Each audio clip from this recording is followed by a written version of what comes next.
Baik, Assalamualaikum warahmatullahi wabarakatuh. Perkenalkan, nama saya Iqbal Iqbawan. Di sini saya akan membacakan atau membahas tentang teori masuknya Islam di Nusantara. Nah, yang pertama itu latar belakang.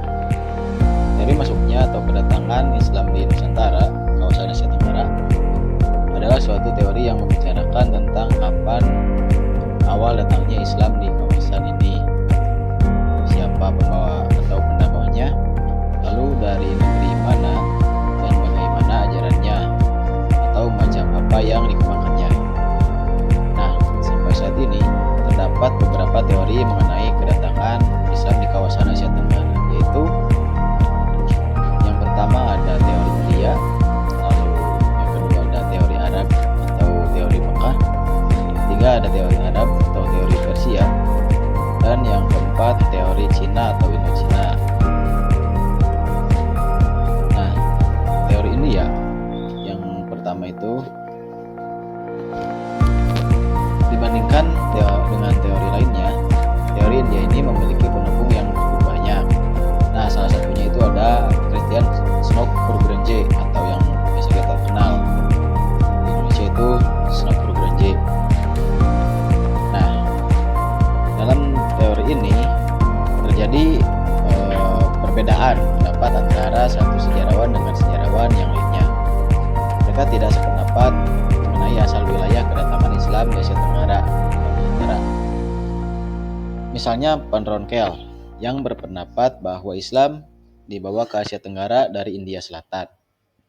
Ia memberikan alasan bahwa bentuk-bentuk populer Islam seperti ciri-ciri mistik, sastra Roman, dan sebagainya yang berkembang di Indonesia adalah berasal dari India Selatan. Karena itu, Van Ronkel berpendapat bahwa Islam di India berasal dari wilayah India Selatan. Nah, kemudian yang kedua ada teori Arab. Nah, teori ini menyatakan bahwa Islam telah datang ke Nusantara sejak abad pertama Hijriah atau pada abad ke-7 Masehi, langsung dari kota Mekah. Nah, sebenarnya alasan-alasan atau bukti historis mengenai pendapat ini telah disebutkan di atas, bahwa antara bangsa Arab dan negeri Cina telah lama terjalin hubungan dengan dagang dan politik jauh sebelum datangnya Islam, itu pada abad ke-4 Masehi.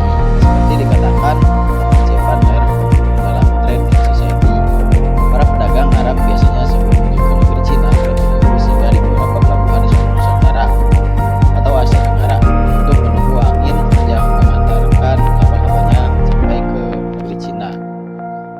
Nah, salah satu yang mendukung teori Arab Mekah ini di Indonesia sendiri yaitu seperti Buya Hamka. Kemudian yang selanjutnya ada teori Arab Persia atau Arab Parsi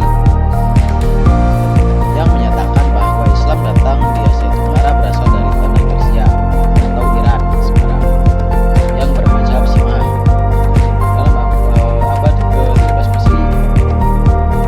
Pendukung teori ini adalah Umar Hamid Hussein dan Hussein Jairiningrat.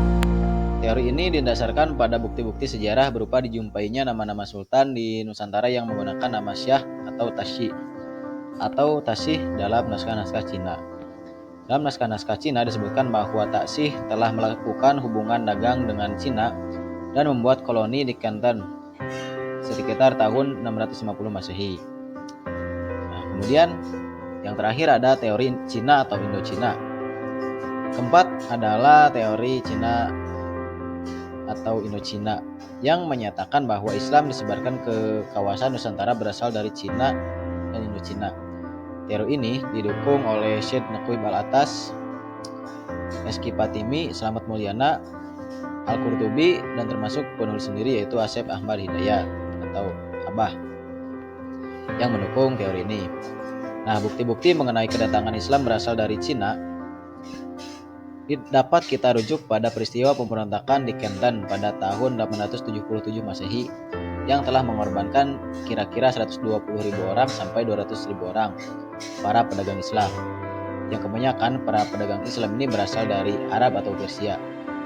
Nah, di antara sekian Sekian banyak para pedagang Islam sebagiannya melarikan diri ke wilayah-wilayah pesisir pantai di kawasan Asia Tenggara seperti Tumasik, Aceh, Kedah, dan juga Tanah Jawa.